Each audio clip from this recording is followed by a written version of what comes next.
पुष्पराज, चंदन की लकड़ी की तस्करी और हाथी का न्याय। गहरे जंगलों के बीच बसा एक छोटा सा गांव सिंहपुर चंदन के घने पेड़ों के लिए प्रसिद्ध था।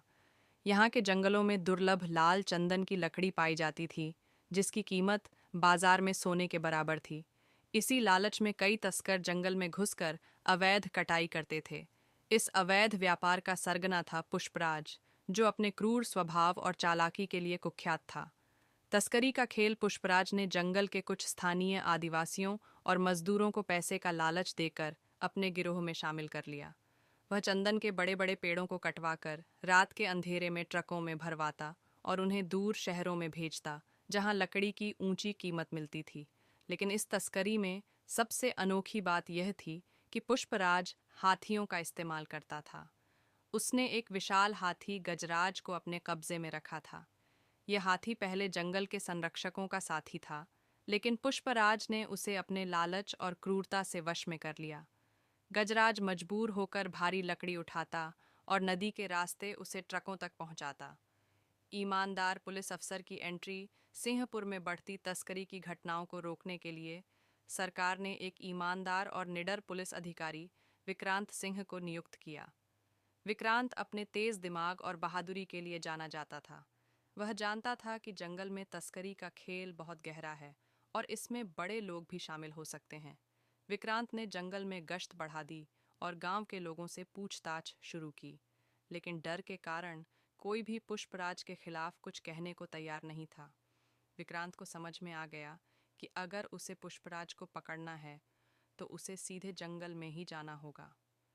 गजराज की पीड़ा और विक्रांत की योजना। एक रात जब विक्रांत अपने दल के साथ जंगल में गश्त कर रहा था, तब उसने दूर से एक अजीब सी आवाज़ सुनी। जब वह पास पहुंचा तो उसने देखा कि कुछ लोग एक विशाल हाथी को रस्सियों से बांध रहे थे और उसे लकड़ी उठाने के लिए मजबूर कर रहे थे। हाथी कराह रहा था, लेकिन कोई उसकी मदद नहीं कर रहा था। विक्रांत को समझ में आ गया कि यह हाथी तस्करी में मजबूरन शामिल किया गया है। उसने तय किया कि इस हाथी को बचाना ही तस्करी के खेल को खत्म करने का पहला कदम होगा। जाल बिछाया गया। विक्रांत ने एक चाल चली। उसने अपने कुछ पुलिस वालों को लकड़हारे और तस्करों के भेष में जंगल में भेज दिया। वे धीरे धीरे पुष्पराज के आदमियों से दोस्ती करने लगे और तस्करी के असली ठिकाने का पता लगा लिया। एक दिन जब पुष्पराज और उसके आदमी हाथी से लकड़ी उठवा रहे थे, तभी विक्रांत और उसकी टीम ने जंगल को चारों ओर से घेर लिया। लेकिन पुष्पराज भी कम चालाक नहीं था। उसने तुरंत गजराज को क्रोधित करने के लिए उसे मारना शुरू कर दिया, जिससे वह हिंसक हो जाए और पुलिस पर हमला कर दे। हाथी का न्याय।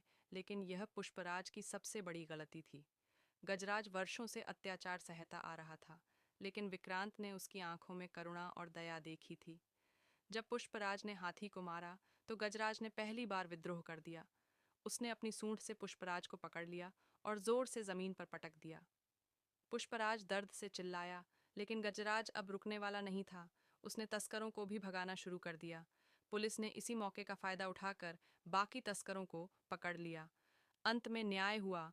पुष्पराज और उसके साथी गिरफ्तार कर लिए गए। जंगल से चंदन की अवैध कटाई पूरी तरह से बंद कर दी गई। अदालत ने पुष्पराज को लंबी सजा सुनाई और गजराज को आजाद कर दिया गया। अब गजराज जंगल में स्वतंत्र रूप से घूमता था और सिंहपुर में तस्करी की कहानियां केवल एक पुरानी याद बन गईं। पुलिस अधिकारी विक्रांत सिंह ने साबित कर दिया कि ईमानदारी और हिम्मत से किसी भी अपराध को रोक